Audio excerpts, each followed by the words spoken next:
Tory backbenchers were furious after the UK and the EU held a private cross-party summit entitled, "How Can We Make Brexit Work Better with Our Neighbours in Europe?" Top Brexiteers have accused the government of selling out after the UK held a secret summit on improving relations with the EU. The two sides held a private cross-party summit entitled, "How Can We Make Brexit Work Better with Our Neighbours in Europe?"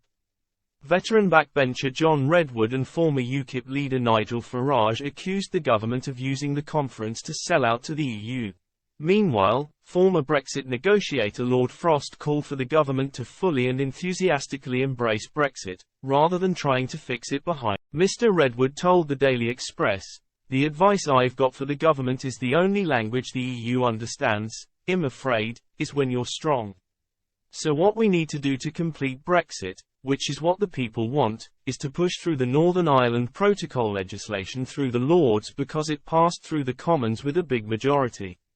We need an independent It's quite obvious after all these years that the EU is trying to utilise Northern Ireland rather than seeking a proper solution." He called for the government to be extremely firm, adding, "I'm recommending a much more positive approach to Brexit because most Brexit voters feel they haven't got Brexit. They've been let down because the EU has made life extremely difficult and the UK government has been too sensitive to EU views and not sensitive enough to Brexit."